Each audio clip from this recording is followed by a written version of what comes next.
So if we talk today about 18th century keyboard music, keyboard playing, our attention goes from J.S. Bach to C.P.E. Bach, and it travels very fast to the Viennese period with people like Haydn, Mozart and Beethoven. But it's very interesting to know how the first and the second generation of Bach students in the same period as Haydn and Mozart lived, how they dealt with that music, new music of Vienna. And so today I'm going to present you with a very unique insight in the life of Gottlob Türk, the author of the book on keyboard playing, 1789. And the source is Karl Loewe, which was an unknown name for me, but he is still considered to be a great lead composer, and in his days he was a rather famous musician. So let's dive into the life of Gottlob Türk in 1810 and see what nice quotes we come up with. So Gottlob Türk, we tend to forget that he is a true contemporary of Mozart and Clementi. Mozart born 1756, Clementi 1752, and Türk in 1750. He, as a young boy, was accepted in Dresden to sing in the choir of Homilius, actually accepted as a student of Homilius, and Homilius, of course, was a famous Bach student. He then moved to Halle, I believe, where he was taught by Hässler. Hässler, famous keyboard player at the time, he was the one who, when Mozart was in Dresden, was asked for to have a kind of competition with Mozart. So he was not Mr. Nobody. Hässler had lessons from Kittel, who was his uncle, and Kittel, of course, again, Bach student. So Türk was very much submerged in that Bach tradition, lived in the same areas, and then moved to Halle, where he became organist on the big, famous conscious organ. That's the same that Bach tested after the finish, I believe, somewhere 1713, and almost triggered Bach to become organist at that organ. He didn't accept a job, but later his son Friedemann Bach was appointed organist for a long time. So Türk, in one way or another, is a successor as an organist of Friedemann Bach. So that's great to know.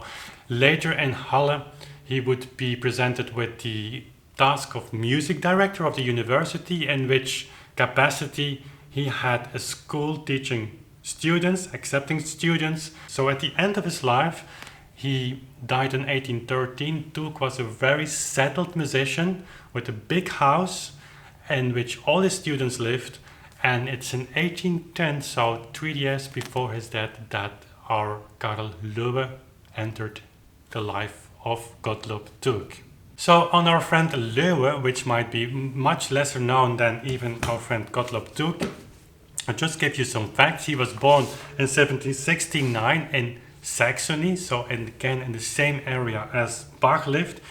First accepted as a choir singer in Köthen, and then in Halle he began lessons in 1810 with Gottlob Türk. That's the period we're going to cover after this short biography.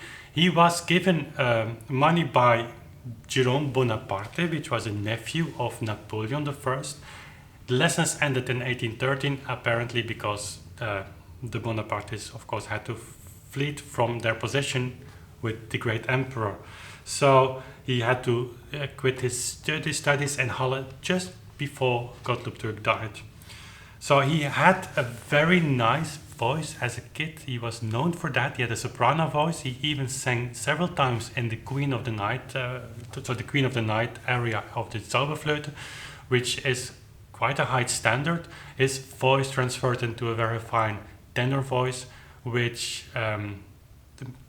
made of him primarily not a keyboard player but a singer, and he traveled throughout whole Europe as a singer, was very successful as a musician. Also as a composer, he still is performed today as a lead composer. In his days he was compared even to people like Schubert, and he had contacts amongst a wide range of musicians. So, for instance, he conducted the first performance of the by then 18-year-old Mendelssohn's Midsummer Night's Dream. So that means something. He was a very professional, highly esteemed musician. And he wrote an autobiography which was published in 1870, excuse me, so 1 year after his death. It's easily downloadable on internet. I will provide a link here in the description. It's not too long. The editor gave a lot of letters and other interesting sources behind the real autobiography. It's about 60-70 pages written in German, but very, very worthwhile reading because you get a lot of details of the time and the habits, and you know that kind of sources are the thing that really interest me, because you get a real feel, a real close feel of that real period that we are studying, and we want to touch it so close as we can. So that's a really great source to read. So I give you some of it quotes of this book, of his autobiography. We enter Türks' practicing room in 1810. Loewe, by then 14 years old, at the hand of his father, applying for a place as a student of w.F.Bach. And the first thing he had to do was name the notes that Türk was giving at the keyboard. And by the way, the term keyboard in this context is for 100% clavichord. That's not only true for the book of Türk. So here, keyboard playing is definitely clavichord playing. That's what Türk himself is writing about. So in that time, there is no doubt clavier is clavichord. But also here, in the context of this autobiography, the clavier is meant to be clavichord. I come back to that. So very funny.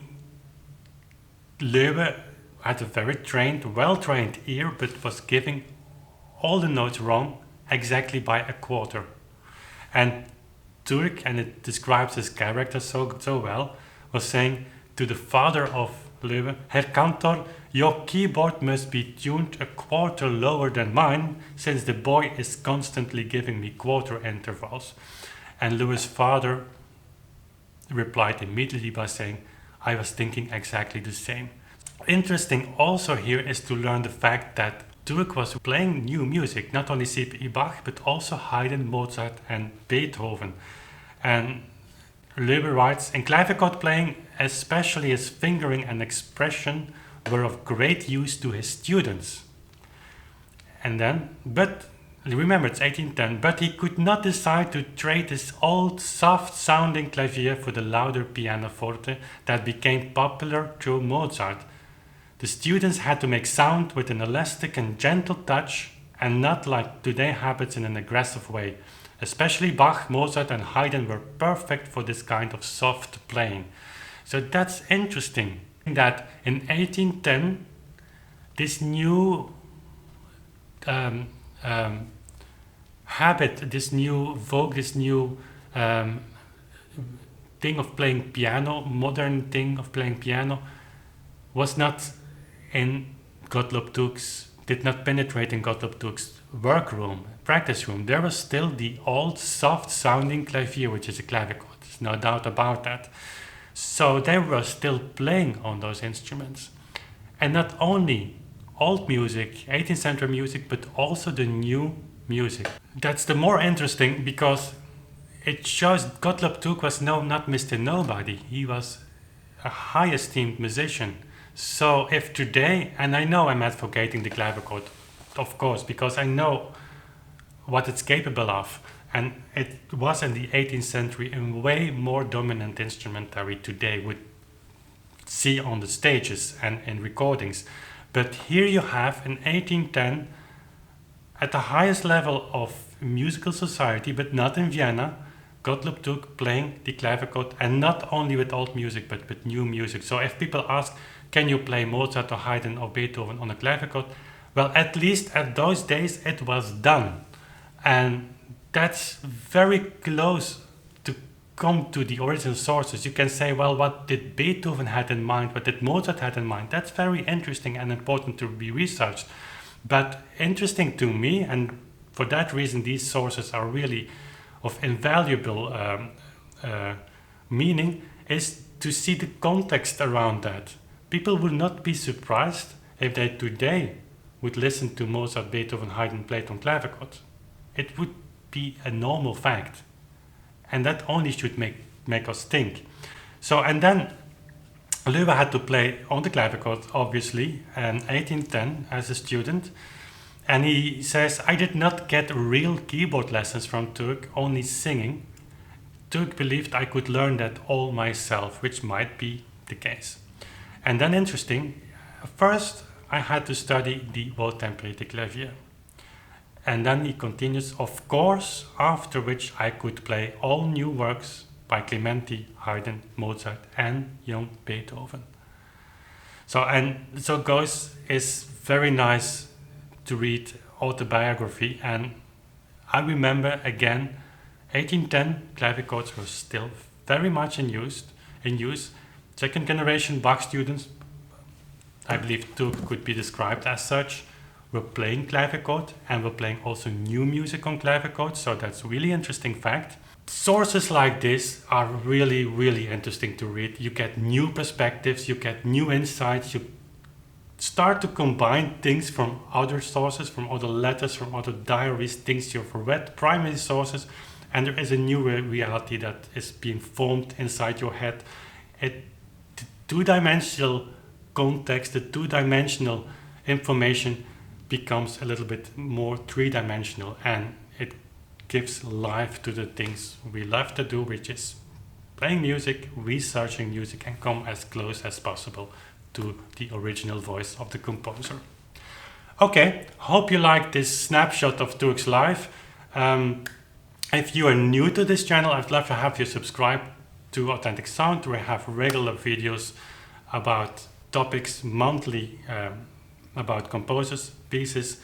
We have regular live streams as well. If you want to attend those live streams, no better way than to subscribe and hit the bell icon next to the subscription button, where you can set your notification system, so then you will be notified every time we go live, which is a great way to interact with each other. Okay, thank you for watching, sharing this video with your friends, and we see each other very soon again. Bye!